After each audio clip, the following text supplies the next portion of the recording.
శుక్లాంబరధరం విష్ణుం శశివర్ణం చతుర్భుజం ప్రసన్నవదనం ధ్యాయేత్ సర్వవిఘ్నోపశాంతయేత్.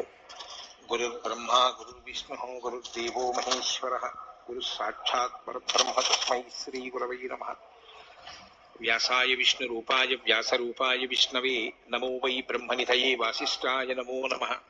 కూజంతం రామ రామేతి మధురం మధురాక్షరం ఆరుహ్య కవితా శాఖాం వందే వాల్మీకి కోకిలం. శృతిస్మృతిపురాణానాం ఆలయం కరుణాలయం నమామి భగవత్పాదశంకరం లోకశంకరం. సదాశివసమారంభాం శంకరాచార్యమధ్యమాం అస్మదాచార్యపర్యంతాం వందే గురుపరంపరాం. వాగర్థావివ సంపృక్తౌ వాగర్థప్రతిపత్తయే జగతః పితరౌ వందే పార్వతీపరమేశ్వరౌ. సూక్తిం సమగ్రయతున స్వయమేవ లక్ష్మీః శ్రీరంగరాజమహిషీ మధురైః కటాక్షైః. వైదగ్ధ్యవర్ణకునకుంభనగౌరవైర్యాం కండూలకర్ణకుహరాः కవయోధయంతి. హైమోత్పపుండ్రమజహన్మకుటం సునాసం మందస్మితం మకరకుండలచారుగండం బింబాధరం బహుళదీర్ఘకృపాకటాక్షం శ్రీవేంకటేశముఖమాత్మని సన్నిధత్తాం. మనోజవం మరుతతుల్యవేగం జితేంద్రియం బుద్ధిమతాం వరిష్టం వాతాత్మజం వనరయూధముఖ్యం శ్రీరామదూతం శిరసా నమామి. జయత్యతి బలో రామో లక్ష్మణశ్చ మహాబలః రాజాదీతి సుగ్రీవో రాఘవేణాభిపాలితః. దాసోహం కోసలేంద్రస్య రామస్యాక్లిష్టకర్మణః హనుమాన్ శత్రుసైన్యానాం నిహంతా మారుతాత్మజః. రావణ సహస్రం మే యుద్ధే ప్రతిఫలం భవేత్ శిలాభిస్తు ప్రహరతః పాదపైశ్చ సహస్రశః. అర్దయిత్వా పురీం లంకాం అభివజ్యత మైథిలీం సమృద్ధార్థో గమిష్యామి విశతాం సర్వరక్షసాం. ధర్మాత్మా సత్యసంధశ్చ రామో దశరథిర్యది పౌరుషే చ ప్రతిద్వంద్వశరైరం జహిరావిణిం. ఆపదామపహర్తారం దాతారం సర్వసంపదాం లోకాభిరామం శ్రీరామం భూయో భూయో నమామ్యహం. శరజ్యోత్సనా శుద్ధాం శశీతజటాజూటమకుటాం వరత్రాసత్రాణస్ఫటికఘటికా పుస్తకకరాం. సకృన్నత్వా నత్వా కథమివ సతాం సన్నిధతతే మధుక్షీరద్రాక్షా మధురిమధురీణాః ఫణితయః. హరి ఓం. అరణ్యకాండము 42వ సర్గము. రావణ మారీచులు రథముపై పంచవటికి చేరుట, మారీచుడు మాయలేడీ రూపమున ఆ ఆశ్రమమునందు సంచరించుట, సీతాదేవి దానిని చూచి ఆశ్చర్యపడుట. ఏవముక్త్వాత్తు వచనం మారీచో రావణం తతః గచ్చావేత్యద్బ్రవీద్దీనో భయాద్రాత్రిం చరప్రభోః. మారీచుడు రావణునితో ఇట్లు హితవచనములను పలికినను పిమ్మట ఆ రాక్షస ప్రభునకు భయపడి అతడు దైన్యముతో సరే వెళ్ళుదము అని నుడివెను. దుష్టశ్చాహం పునస్తేన శరచాపాసిధారిణ మద్వధోద్యతశస్త్రేణ వినష్టం జీవితం చమే. ఓ రావణ, ఎల్లప్పుడూ ధనుర్బాణములను ఖడ్గమును ధరించిండడి శ్రీరామునకు మరలా నేను కనబడినచో నన్ను చంపుటకై అతడు అస్త్రమును ప్రయోగించుటయు, అప్పుడు అతని చేతిలో నా జీవితం ముగియుటయు తథ్యము. నహి రామం పరాక్రమ్య జీవన్ ప్రతినివర్తతే వర్తతే ప్రతిరూపోసౌ యమదండ హతస్యతే. శ్రీరాముని ఎదిరించిన వాడెవ్వడైనను ప్రాణములతో తిరిగి రాడు. రాముని ఎడ విరోధమును పెట్టుకొనిన నీవు ముఖమున చేరినట్లే. ఇప్పుడు ఇక్కడ ఉన్నది నీ ప్రతిరూపము మాత్రమే. అట్లే లోగడ రామునితో విరోధమును బూరిన నేనును మరణించినట్లే. కింను సఖ్యం మయా కర్తుం ఏవం త్వయి దురాత్మని ఏష గచ్చామ్యహం తాత స్వస్తితేస్తు నిశాచర. ఓ నిశాచర, దురాత్ముడవైన నీ ఆధీనములోనున్న నేను ఇంకేమి చేయగలను? ఇదిగో నీతో వచ్చుచున్నాను, నీకు మేలగుగాగా, అనగా శ్రీరాముని చేతిలో నీవు మడియదువుగాక. ప్రహృష్టస్త్వభవత్ తేన వచనేన స రావణః పరిష్వజ్య సుసంశ్లిష్టం ఇదం వచనమబ్రవీత్. మారీచుని మాటలకు రావణుడు మిగుల సంతుష్టుడై అతనిని గాఢముగా కౌగిలించుకొని ఇట్లు నుడివెను. ఏతత్ సౌందర్యయుక్తం తే మత్స్యందాదివ భాషితం ఇదానీమసి మారీచః పూర్వమన్యో నిశాచరః. ఓ నిశాచర, నా అభిప్రాయమునకు అనుగుణముగా నీవు పలికిన ఈ మాటలు నిజముగా వీరోచితములు. యథార్థముగా ఇప్పుడు నీవు మారీచుడవు, ఇంతవరకు నీవు సామాన్య నిశాచరుడవు మాత్రమే. ఆరుహ్యతామయం శీఘ్రం రథోరత్న విభూషితః మయా సహ తథాయుక్తః పిశాచవదనైః కరైః. ప్రలోభయిత్వా వైదేహీ యథేష్టం గంతుమర్హసి తాం శూన్యే ప్రసభం సీతాం ఆనయిష్యామి మైథిలీం. ఈ నా రథము రత్నఖచితము, దీనిని భయంకరమైన ముఖముల గల గుర్రములు పూంచబడినవి, నాతో కూడా వెంటనే దీనిని అధిరోహింపుము. సీతను ప్రలోభపెట్టుచు నీకు నచ్చిన రీతిగా సాగిపోము. రామలక్ష్మణులు ఆశ్రమమున లేని సమయమును చూచి సీతను బలవంతముగా తీసుకొని వత్తును. తతో రావణ మారీచౌ విమానమివతం రథం అరుహ్య యయతు శీఘ్రం తస్మాదాశ్రమ మండలాత్. అనంతరము రావణుడును మారీచుడును విమానము వంటి ఆ రథమును ఎక్కి ఆ మారీచాశ్రమము నుండి వెంటనే బయలుదేరిరి. తథైవ తత్ర పశ్యంతౌ పత్తనాని వనాని చ గిరీంశ్చ సరితః సర్వా రాష్ట్రాని నగరాని చ సమేత్య దండకారణ్యం రాఘవాశ్రమం తతః దదర్శ సహ మారీచో రావణో రాక్షసాధిపః. ఆ ఇరువురును రథము మీద పయనించుచునే పట్టణములను, వనములను, పర్వతములను, నదులను, వివిధ ప్రదేశములను, నగరములను దర్శించుచు దండకారణ్యమును చేరిరి. పిమ్మట రావణుడు మారీచునితో కూడి శ్రీరాముని ఆశ్రమమును దర్శించెను.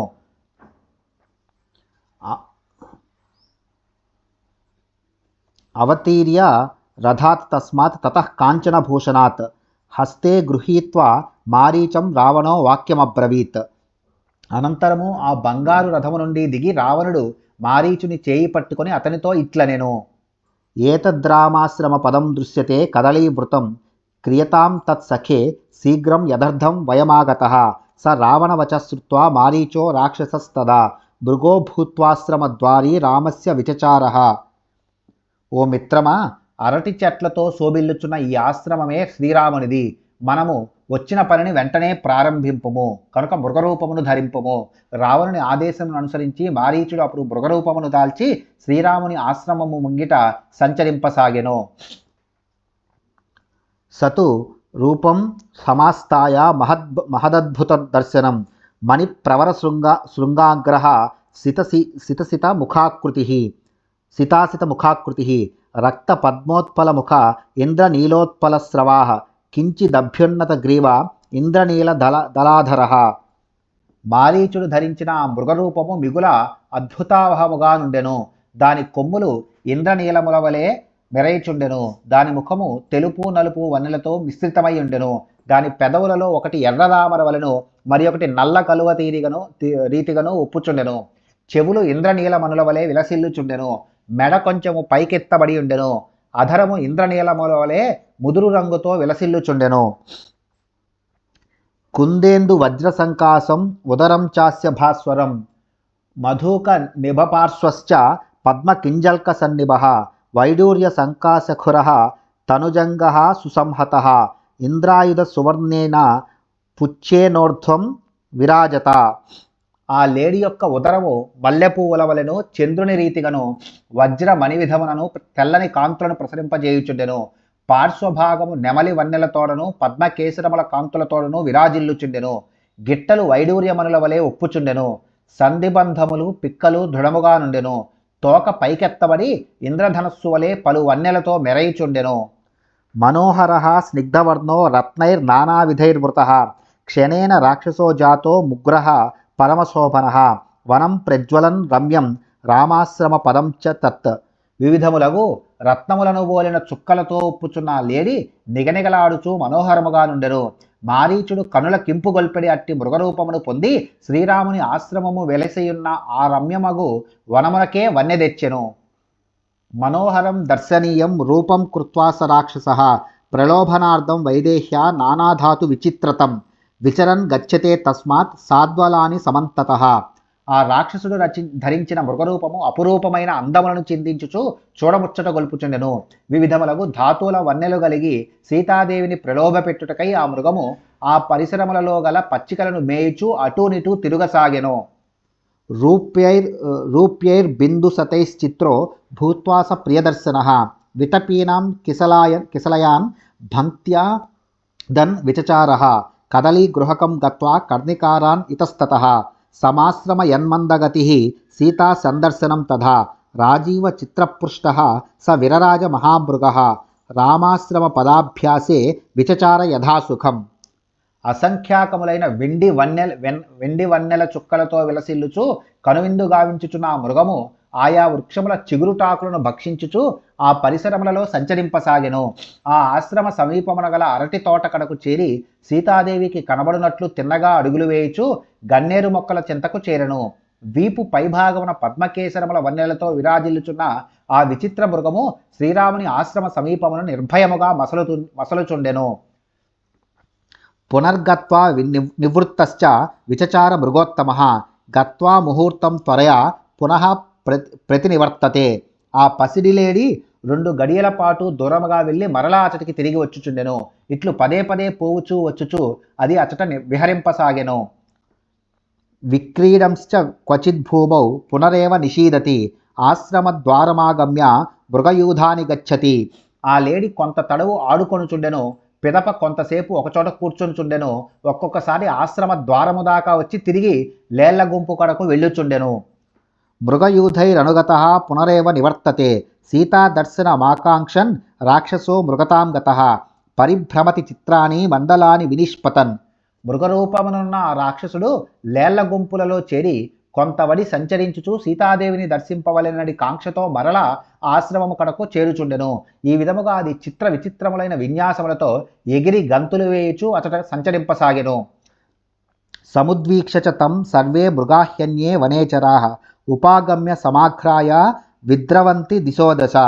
అచటి వనములలో సంచరించడి జింకలను ఇతర జంతువులను దానిని సమీపించి తమ ఘ్రాణ శక్తితో అది సామాన్య మృగము కాదని ఎరింగి భయపడి దశ దిశలకు పారిపోసాగెను. రాక్షసః సోపితాన్ వన్యాన్ మృగాన్ మృగవధేరతః ప్రత్యాదనార్థం భావస్య న భక్షయతి సంస్పృశన్. జాతి లక్షణమును బట్టి ఆ రాక్షసుడు మృగములను భక్షించువాడేనను తన రాక్షస స్వభావమును కప్పిపుచ్చుకొనుటకై ఆయా వనమృగములను స్పృశించుచుండునే గాని భక్షించుటలేదు. తస్మిన్నేవ తతఃకాలే వైదేహి శుభలోచన కుసుమాపచయవ్యగ్ర పాదపానభ్యవర్తత కర్ణికారాన్ అశోకాంశ్చ చూతాంశ్చ మదిరేక్షణ కుసుమాన్య పచిన్వంతి చచార రుచిరానన. అదే సమయమున చక్కని కనుతీరు గల సీతాదేవి పూలు గోయుటకై ఆశ్రమమున గల మొక్కల కడ చేరెను. మనోహరమైన ముఖ సౌందర్యము గల ఆ వైదేహి గన్నేరు కుసుమములను అశోక పుష్పములను మామిడి పువ్వులను కోయుచు అచట తిరుగుచుండెను. అనర్హారణ్యవాసస్య సాతం రత్నమయం మృగం ముక్తామణి విచిత్రాంగం దదర్శ పరమాంగన. సీతాదేవి పెద్ద కాలం అనగా దాదాపు 13 సంవత్సరాలు వనవాస జీవితమును గడిపిన పరమసాత్వి మిగుల శ్రేష్టమైనది ముత్యముల వంటి తెల్లని చుక్కలతో రమ్యమైనది ఆ మృగమును రామపత్ని చూచెను. నాహ్ ప్లస్ ఆర్హ అనర్హ మిగుల అర్హురాలు వనవాసస్య అనర్హ చాలా కాలము వనవాస జీవనము అర్హముగా అనగా సముచితముగా గడిపినది. నకు అత్యంతము శ్రేష్టము అని అర్థము చెప్పుటయు కలదు. విష్ణు సహస్రనామములో అనుత్తమ అను నామమునకు ఉత్తములలో శ్రేష్ఠుడు పురుషోత్తముడు అని గదా పెద్దల వివరణము. త్వరలోనే అనగా 1 సంవత్సరములో వనవాసమును పూర్తి చేసుకొని ఇంటికి చేరనున్న సమయము గదా ఇది. ఇట్టి రమ్యమైన పసిడివన్నె గల ఈ లేడిని అయోధ్యకు తీసుకొని వెళ్ళి అచటి తమ ఉద్యానవనములకు చేర్చినచో ఎంతయూ బాగుండును గదా అని సీత భావించి ఉండెను. ఇది ఒక భావన. సాతం రుచిరదంతోష్టి రూప్యధాతు తనూరుహం విస్మయోత్ఫుల్ల నయన సస్నేహం సముదైక్షత. అందమైన పలువరసలు పెదవులు గల సీతాదేవి రజత తామ్రవర్ణములు గల వెంట్రుకలతో ఉప్పుచున్న లేడిని ఆశ్చర్యముతో కనులు పెద్దవిగా చేసి మక్కువతో చూచెను. సచతాం రామదయితాం పశ్యన్ మాయామయో మృగః విచచార పునశ్చిత్రం దీపయన్నివ తద్వనం. అంతటా మాయలేడి రామపత్నియగు సీతాదేవిని జూచుచు ఆ వనమునకు వెలుగులను విరజింపుచున్నదా అన్నట్లు చిత్ర విచిత్రముగా సంచరించెను. అదృష్టపూర్వం తం దృష్ట్వా నానారత్నమయం మృగం విస్మయం పరమం సీత జగామ జనకాత్మజ. జనక మహారాజు కూతురైన సీతాదేవి వివిధములగు రత్నశోభలతో విలసిల్లుచున్న అట్టి లేడిని ఇదివరలో చూచి ఎరుగదు. అందువలన ఆమె మిక్కిలి ఆశ్చర్యమునకు లోనయ్యను. ఇత్యార్షే శ్రీమద్ రామాయణే వాల్మీకియే ఆదికావ్యే అరణ్యకాండే 42 సర్గః. వాల్మీకి మహర్షి విరచితమై ఆదికావ్యమైన శ్రీమద్ రామాయణం నందలి అరణ్యకాండమునందు ఇది 42వ సర్గము.